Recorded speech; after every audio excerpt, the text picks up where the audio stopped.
Let's start. Today we will see how to implement the Woodie pivot points in the TradingView Pine script. Let's see the code. This is an indicator function with the name Woodie pivot points. First, we calculate today's daily open value and yesterday's daily high and low value. For that, we use the security function over here.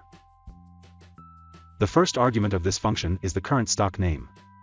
The second argument is the daily time frame. The third argument is the data to be fetched.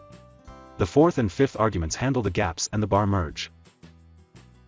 Then we calculate the pivot point and a pivot range like this. Then using these two values, we calculate the first and second support and resistance levels of the Woodie pivot points.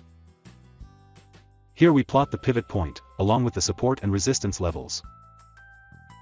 Here we show a label on those levels, which shows the name of the level.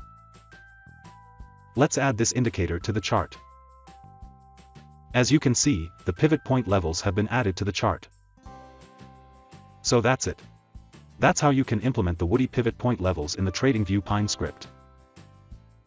Thank you.